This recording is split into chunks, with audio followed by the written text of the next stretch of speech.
sampai 41.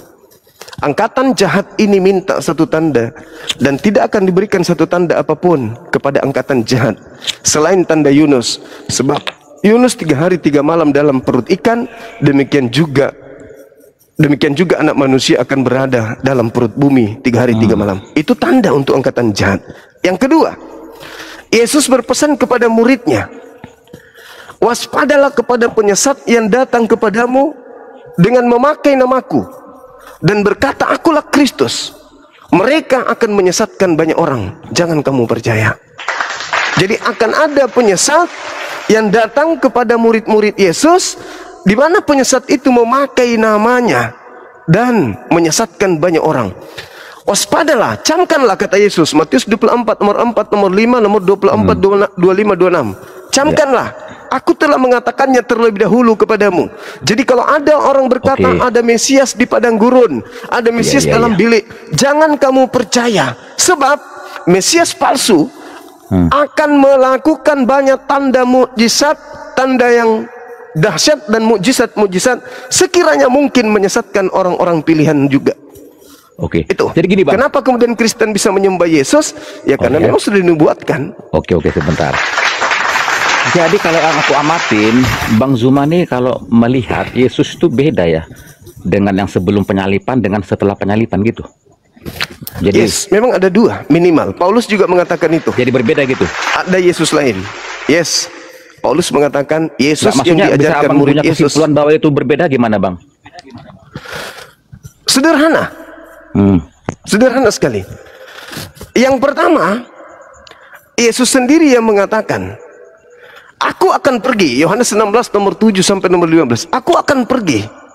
Sebab kalau aku tidak pergi, maka roh kebenaran itu tidak akan datang. Tetapi kalau aku pergi, maka roh kebenaran itu akan datang. Aku harus pergi. Yesus harus pergi. Yang datang setelah Yesus siapa menurut Yesus? Roh kebenaran.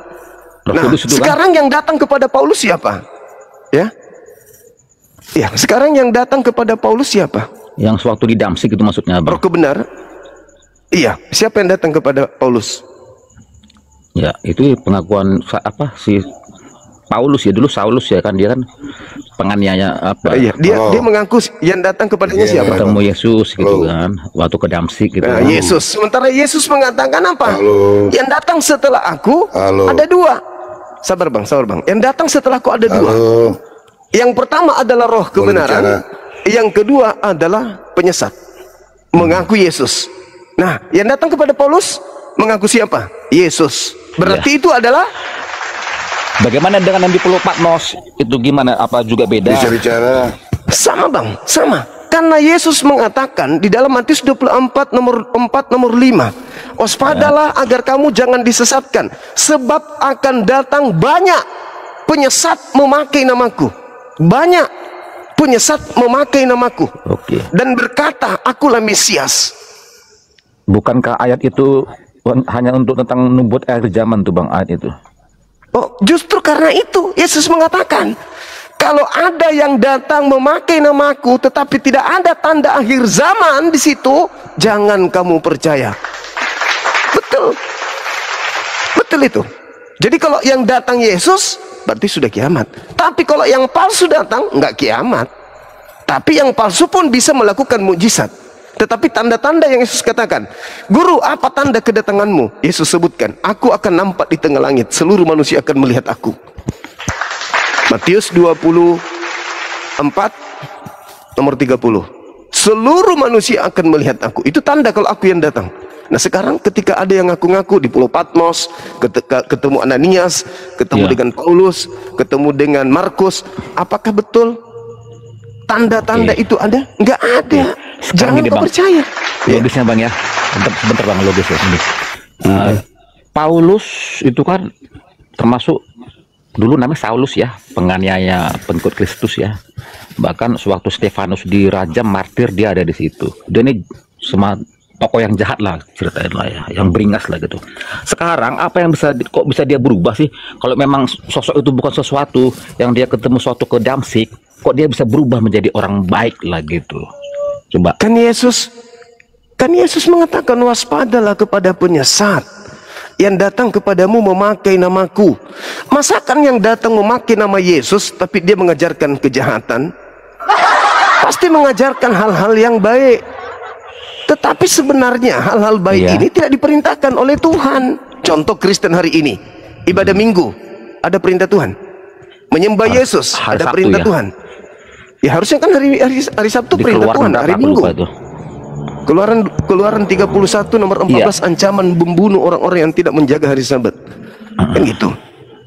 Keluaran 20 pelihara hari Sabat dan seterusnya. Nah, sekarang apa yang diadakan oleh Paulus sekarang ini?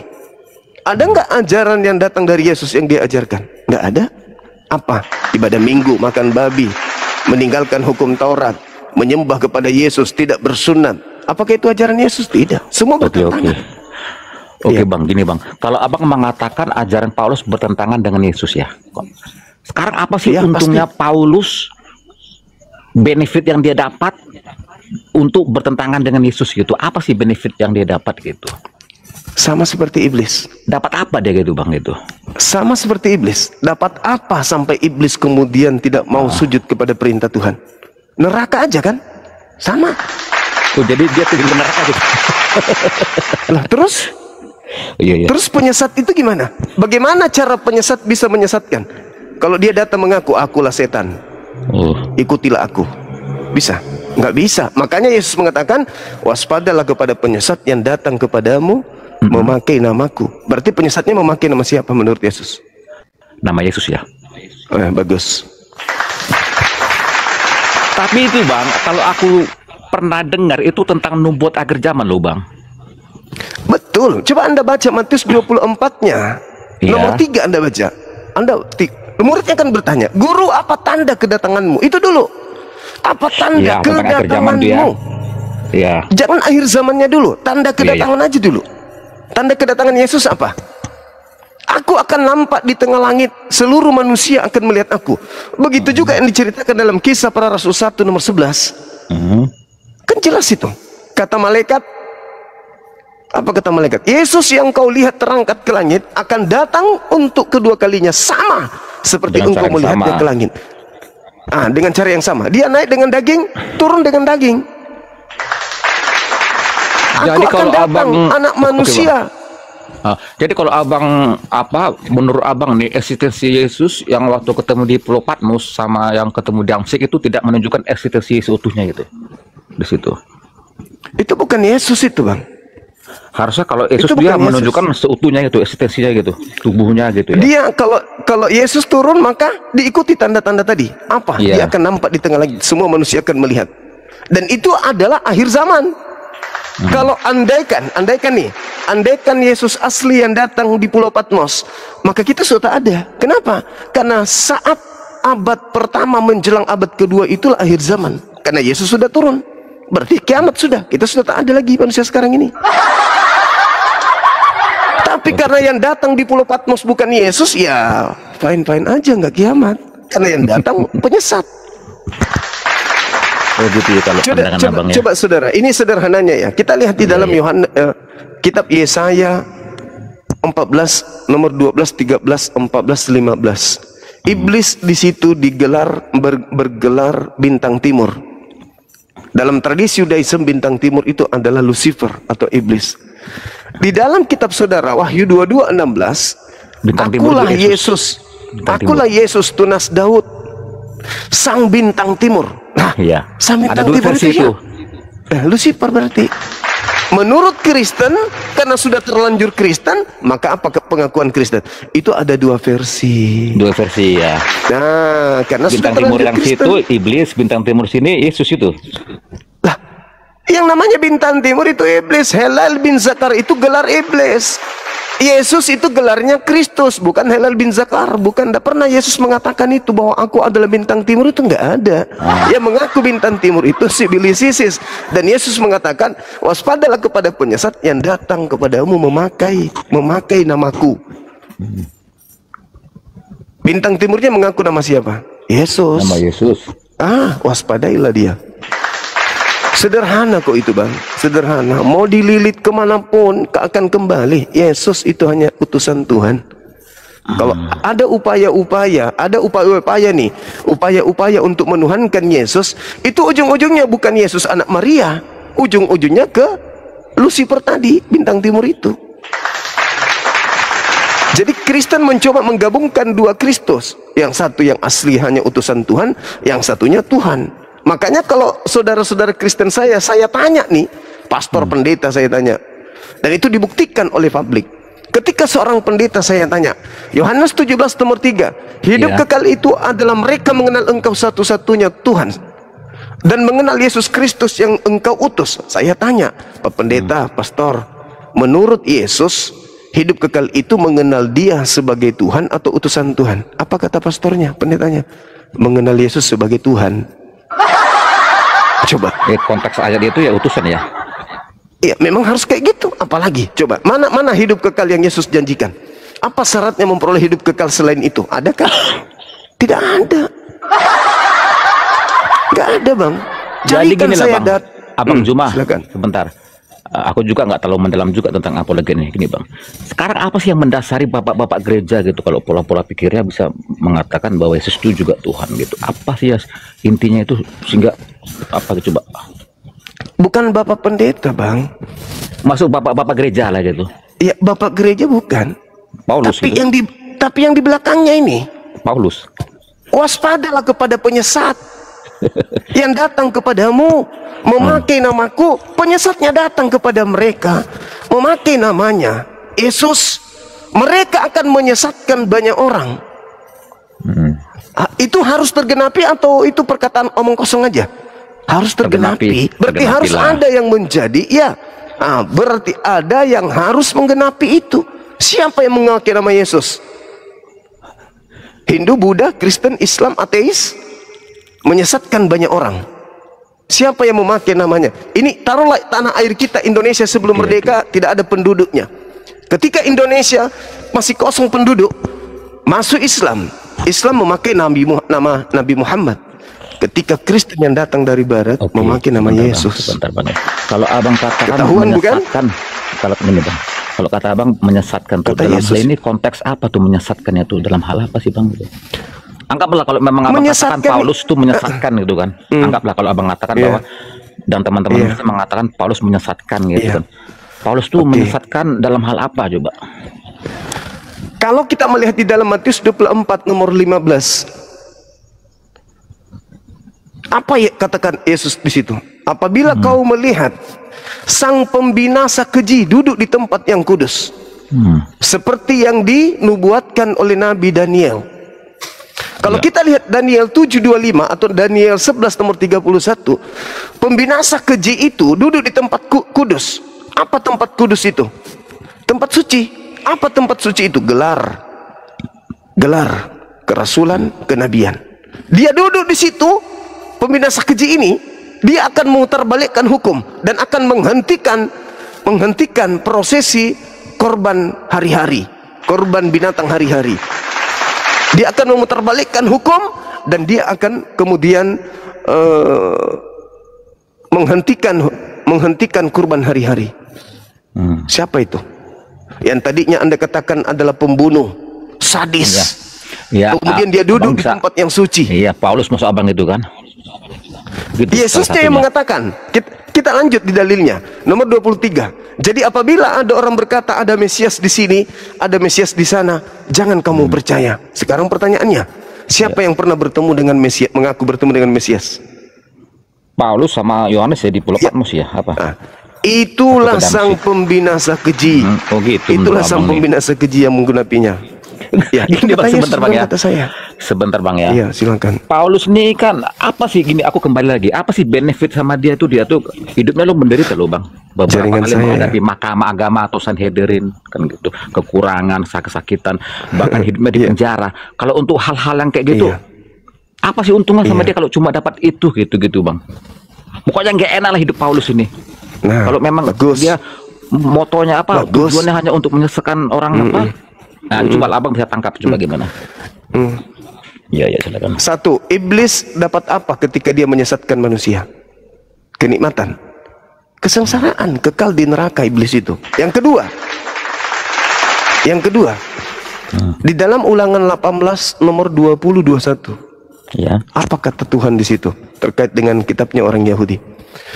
Namun apabila ada seorang nabi yang terlalu berani berkata mengatakan menurut firmanku, tetapi bukan firmanku, terlalu berani dia berkata tentang aku tapi itu bukan aku, maka aku akan bunuh dia, aku binasakan dia. Nah sekarang Paulus 13 kitab yang ditulis Paulus ini itu firman Tuhan kah? Di mana Tuhan datang kepada dia? Di mana malaikat berkata kepada Paulus? Iya, 13 suratnya itu. Dari mana dia dapatkan 13 surat? Jadi abang mengatakan sementara Yesus sudah gimana gitu? Siapa yang memvalidasi gitu? Yesusnya sudah menamatkan ajarannya sebelum dia terangkat ke langit. Segala firman yang engkau berikan kepadaku telah aku sampaikan kepada muridku, dan muridku telah menerimanya. Dan mereka percaya bahwa engkaulah yang telah mengutus aku. Nggak ada lagi firman Yesus. Sebentar gini, Bang. Yesus tidak ada pernah lagi datang. Sabar dulu. Sedangkan Paulus mengaku dia menerima firman dari mana? Dari Yesus. Tapi Yesus lain. Bukan Yesus anak Maria. Galatia 1 nomor 1, nomor 11, nomor 12. Aku menerima firman bukan dari manusia, tapi dari Yesus Kristus. Ayo dari mana ini? Oke gini Bang. Di antara ke-13 surat yang ditulis ditulis Rasul Paulus lah. Itu hal mana sih yang jeleknya, coba Abang tunjukkan itu sih. Dalam hal apa sih Bang jeleknya itu? Di antara ke-13 surat itu yang menyesatkan umat Kristen, kalau emang Abang mengatakan Fitnah terbesar sepanjang sejarah anak keturunan Adam. Dalam? Di antaranya Efesus 2 nomor 6, nomor 7, nomor 8. Pencipta langit dan bumi mengosongkan dirinya, tidak mempertahankan kemudian ketuhanannya, melainkan turun ke bumi mengambil rupa manusia, lalu taat, bahkan taat sampai mati di atas tiang salib. Fitnah terbesar yang pernah diucapkan oleh Paulus. Yang kedua, fitnahnya terhadap Yesus. Galatia 3 nomor 13. Kristus telah menebus kita. Kristus telah menebus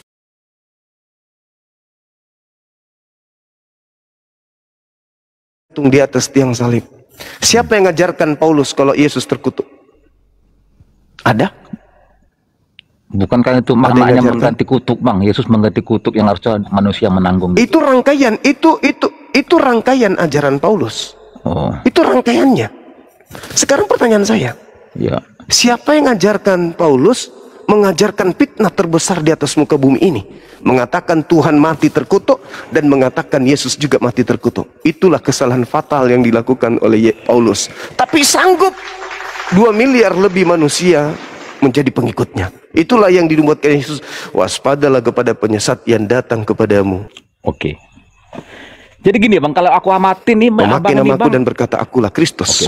Kalau aku amatin, Abang ini memuliakan Yesus sebelum penyalipan, tapi setelah penyalipan itu berbeda tuh. Jadi enggak, gimana?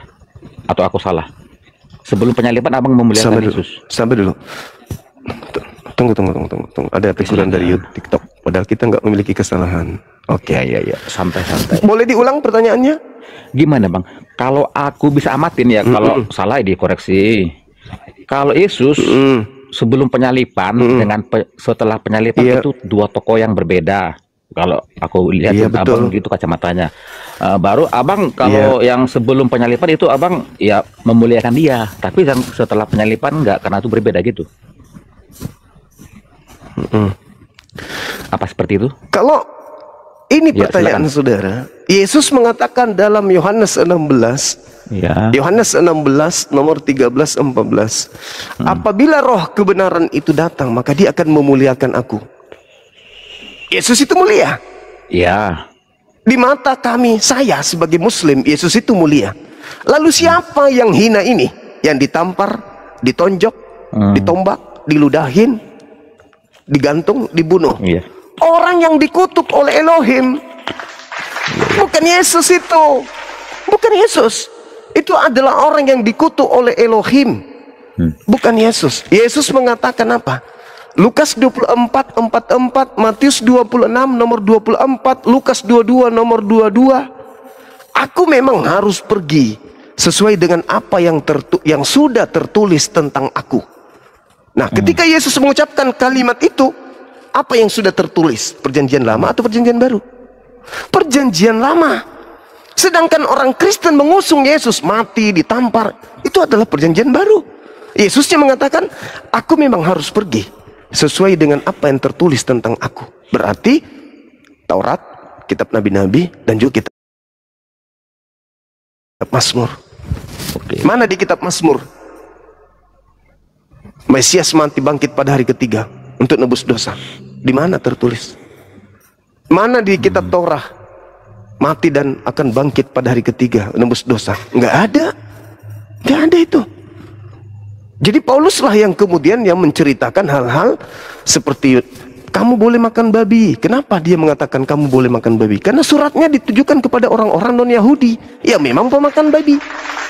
Kamu boleh tidak bersunat. Kamu boleh makan apapun. Karena ajarannya itu adalah ajaran untuk non-Yahudi. Galatia 1 nomor 15, Galatia 2 nomor 8. Aku Paulus diutus kepada orang-orang non-Yahudi, diutus kepada orang-orang yang tidak bersunat. Orang-orang yang tidak bersunat, orang-orang non-Yahudi pada saat itu emang ada firman Tuhan kepada mereka? Ya nggak ada. Satu-satunya sumber ya Paulus. Nggak ada. Satu-satunya sumber Paulus. Kalau Paulus mengatakan menghalalkan minum bensin orang itu. Kenapa? Karena tidak ada sumber. Orang Roma, orang Yunani, orang Mesir kuno, orang semua di luar daripada Bani Israel. Apakah mereka punya ketetapan hukum dari langit? Nggak ada. Jadi apapun yang Paulus ajarkan, minum ketuban kuda pun mereka terima.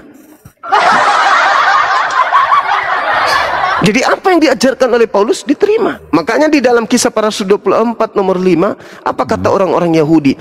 Paulus ini adalah penyakit sampar yang telah menyesatkan seluruh orang Yahudi di dunia yang beradab. Dan dia adalah tokoh dari agama, dari sekte Kristen. Itu diterangkan tuh. Itu diterangkan. Nah, namun pada endingnya satu hal untuk Paulus. Coba Anda baca di dalam Kisah Para Rasul 21 nomor 15 sampai nomor 26. Paulus ketika kembali dari mengajarkan agama Kristen, kembali ke kota Yerusalem, dia bertaubat. Bertaubat dari mengajarkan agama Kristen, makan makanan yang diharamkan, kemudian bertobat dari mengajarkan orang untuk tidak bersunat. Silakan Anda baca habis ini Kisah Para Rasul 21 nomor 15 sampai nomor 26. Paulus bertobat dan bahkan Paulus mempersembahkan kemudian persembahan sama seperti orang-orang Yahudi melakukan persembahan. Udah, aku izin pamit ya Bang ya. Makasih Bang ya. Udah sharing ya. Oke, Saudara Gary. Baik. Oke, thank you. Siap. Makasih Bang. Thank you. Silakan dinaikkan lagi yang lain. Silakan dinaikkan lagi yang lain. Tidak bisa, gunya nggak bisa. Hancur semuanya, hancur. Nah, mati total. Komplek topku juga tidak bisa YouTube-nya terbuka. Hancur. Malam. Nah, iya itu dia. Oh enggak. Oh bisa. Bisa. Halo, selamat malam.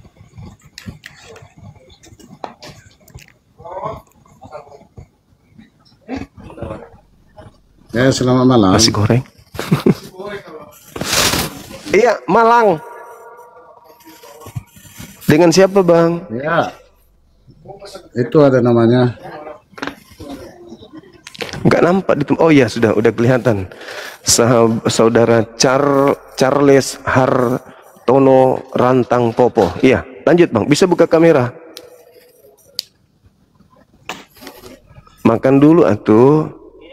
Nasi goreng. Bisa buka kamera, Bang. Nanti ibu-ibu yang nyiapin makan. Kenapa, Bang? Kita diskusi saja. Suruh dulu buka kamera Om ini. Kau nak Kamera, woi. di belakang sini, Bang. salah. Di belakang sini. Turun dia. Kamera, woi. Oh, udah turun. Telat.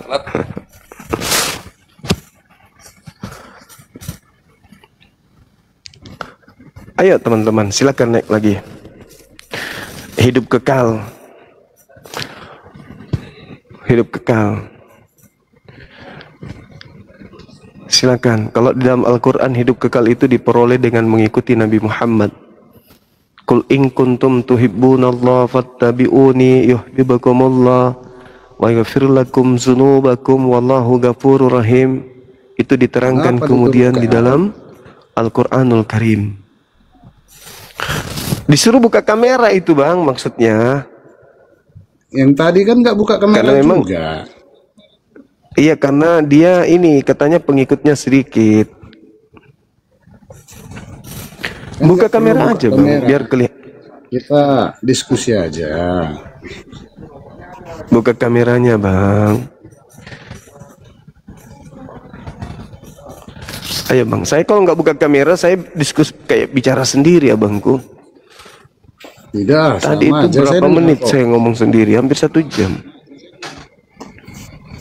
Iya, saya bicara sendiri jadinya. Kalau nggak lihat gitu, bukalah kameranya. Kalau nggak mau turun aja. Banyak yang ngantri kok, ada 20-an. Oh ya? Mm-mm. Ya udah turunin kalau nggak mau. Buka kamera. Iya udah. Nanti kalau abang sudah punya nyali untuk buka kamera baru naik, silakan. Kalau sudah punya nyali, baru bang naik ke sini.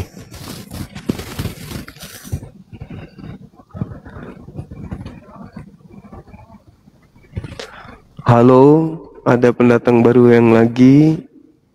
Namanya siapa bang? Halo? Halo?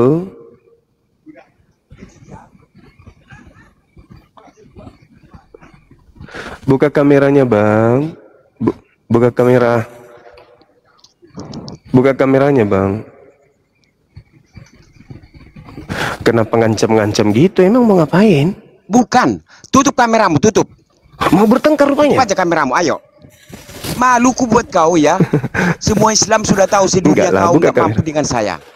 Ya, tutup kameramu, ayo. Buka kamera. penting kamera. Kenapa kayak orang kesurupan sih? Kalau kau punya Buka nyali, kamera. ayo kita Kenapa? debat. Emang mau ngapain? Debat, ayo. Lah, Tutup kameramu. Saya Yang buka penting ini kau untuk buka berdebat. kameramu, ayo. saya Biar buka. ditonton semua Muslim se-Indonesia, ayo. Enggak dong. Kalau kau punya Enggak nyali, dong. Enggak tutup dong. kameramu. Ini Adi cerdas kita.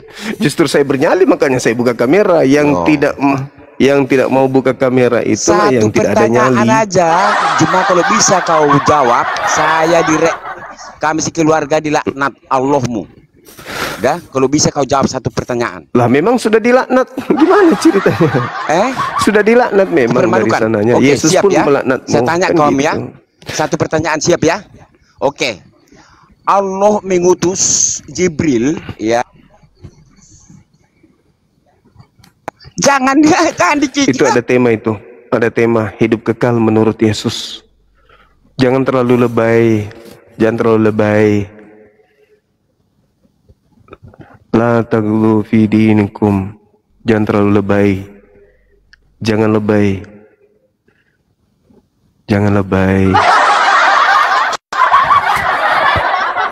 Oh, yang tadi sore ini. Ini yang tadi sore yang kupermalukan tadi siang. Yang kutanya Paulus itu melampiaskan syahwatnya dengan cara apa gitu loh. Yang tadi sore ini. Tapi nggak bisa dijawab. Silakan yang lain yang agak sehat sedikit, yang kemungkinan masih bisa disembuhkan ya.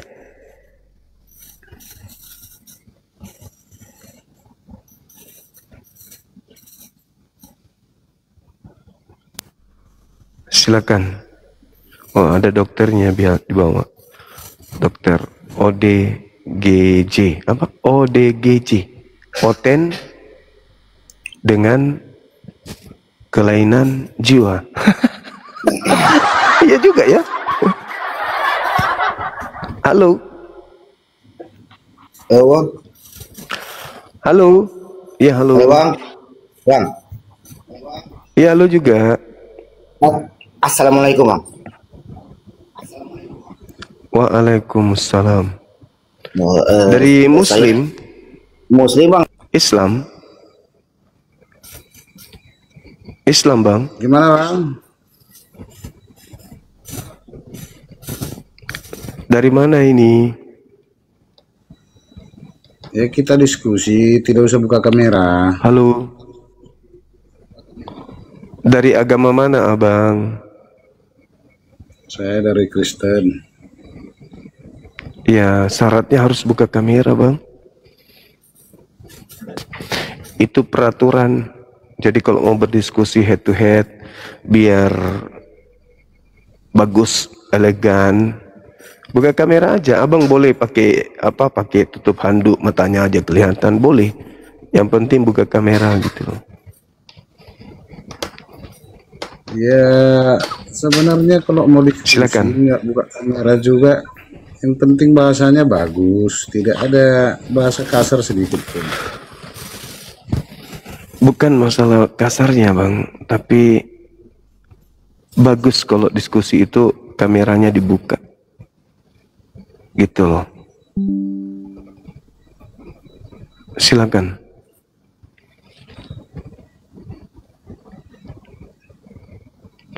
Silakan, Abang. Halo. Kalau memang belum bisa, nanti aja, Bang. Nanti setelah sudah mulai ada keberanian baru naik lagi ke sini. Kalau tidak, masih takut, segan gitulah, nanti takut dilihat tetangga atau apa, ya boleh dibawa aja dulu ya.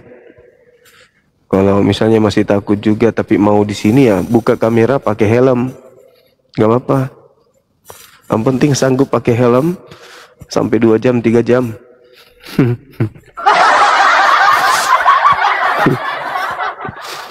Pakai helm 2 jam 3 jam. Besok nggak bisa lagi belok itu mukanya. Pas dipanggil, Martin, iya Pak. Kenapa lehermu? Semalam latihan otot leher, Pak.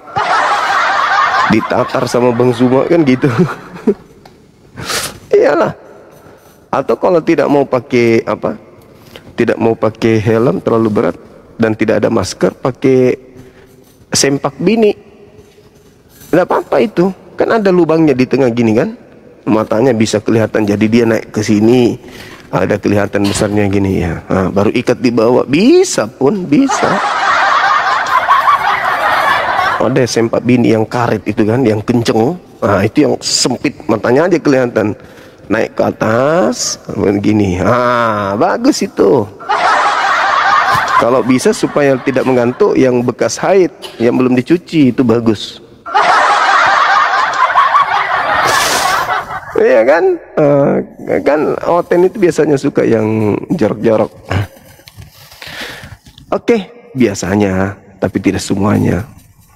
Silakan teman-teman. Oten. Ayo. Silakan naik ketik 3.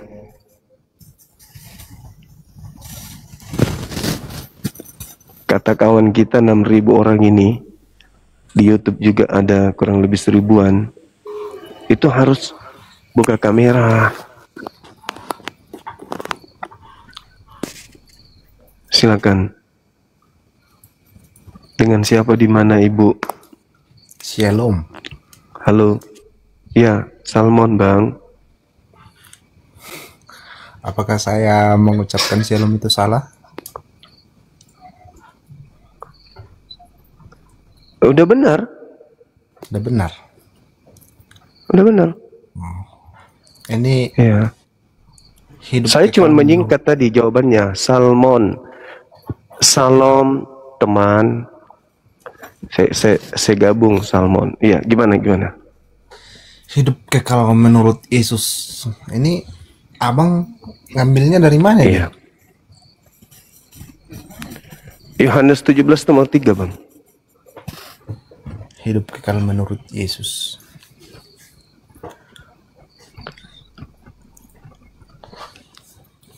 Apakah ini diacak-acak apa gimana ini? Enggak. Yohanes 17 nomor 3. Hidup kekal itu adalah mereka mengenal Engkau, satu-satunya Tuhan yang benar, dan mengenal Yesus Kristus yang telah Engkau utus. Menurut abang ini benar? Itu menurut Yesus hidup kekal itu. Mengenal Yesus yang, ya itu betul itu. Betul itu. Meskipun itu kita tidak tahu itu adalah benarkah sabdanya atau benarkah Yesus menerima firman dari Tuhannya, yang pasti kewajiban untuk menjelaskan hidup kekal menurut Yesus itu konon adalah Kristen, karena Kristen mengaku-ngaku pengikutnya, kan gitu. Hidup kekal itu mereka mengenal Yesus Kristus yang Engkau utus. Nah, Yesus ini mau dikenal sebagai apa supaya orang memperoleh hidup kekal? Sebagai Tuhan atau sebagai utusan Tuhan? Menurut saya gini bang, kalau hidup kekal menurut Yesus itu seumpamanya perumpamaan itu bang.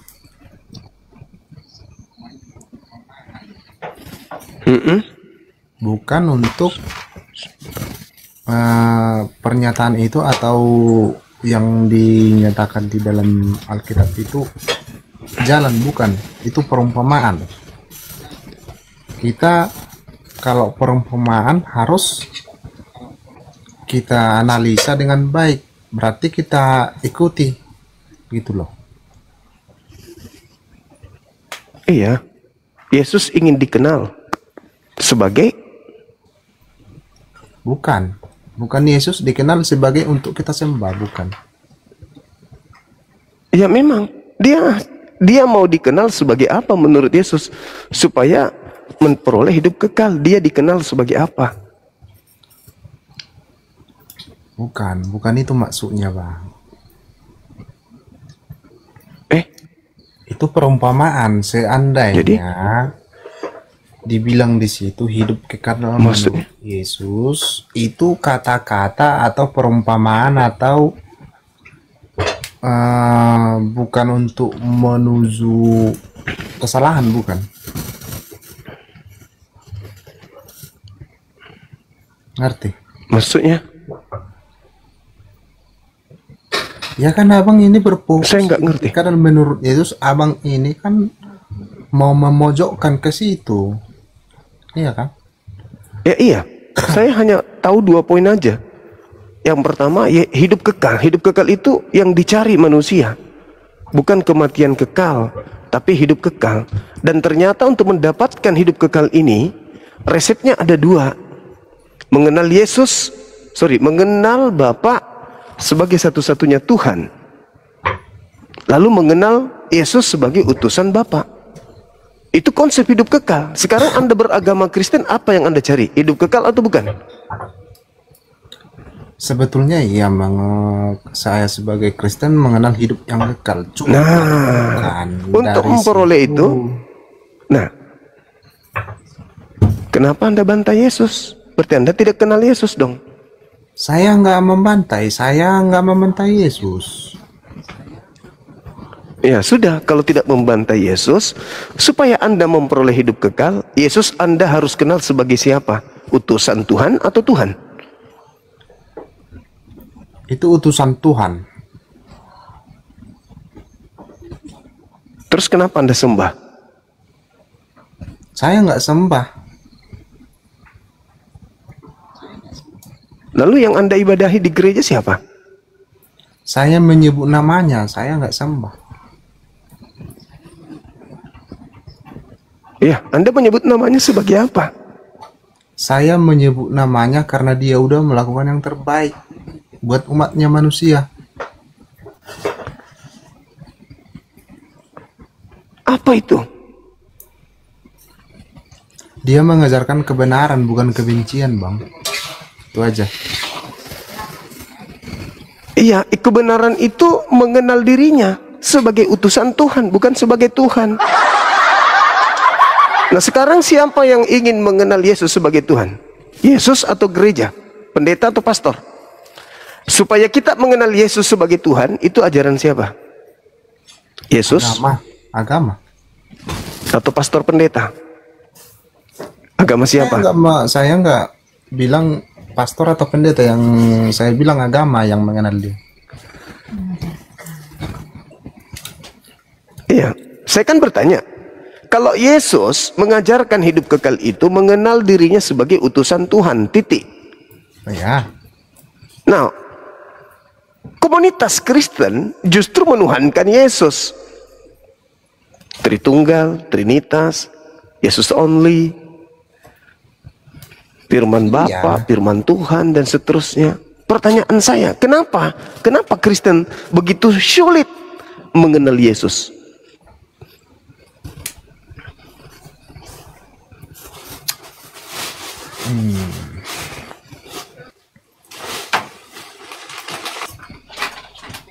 Orang Kristen bukan mengenal Yesus, tapi mengenal dari kebaikan. Berarti sudah tak dapat hidup kekal. Itu aja. Iya, perbuatan dan perkataan Yesus itulah yang digunakan untuk mengenali dia bahwa dia itu adalah utusan Tuhan. Tapi anehnya di Kristen justru mengenali Yesus sebagai Tuhan. Enggak. Berarti Kristen ini tidak mengenal Yesus. Menurut saya enggak. Buktinya di gereja Anda Yesus dituhankan. Memang dituhankan, cuman dari perilakunya. Berarti Kristen tidak mengenal Yesus. Memang tidak mengenal Yesus. Orang Kristen, siapa yang bilang Karena dia Yesus? Enggak mengenal Yesus. Berarti kalau begitu Kristen tidak memperoleh hidup kekal. Berarti Kristen tidak memperoleh hidup kekal. Terima kasih, Anda sudah jujur. Hidup kekal itu dari mana, Bang? Yesus mengatakan hidup kekal itu adalah mereka mengenal Engkau satu-satunya Tuhan dan mengenal Yesus Kristus yang Engkau utus. Iya. Dia kan kalau Anda mengenal maksudnya, kok jadi perkataan lagi nih? Dia kan mengajarkan kebenaran, Bang. Nah, kebenarannya adalah dia utusan atau dia Tuhan?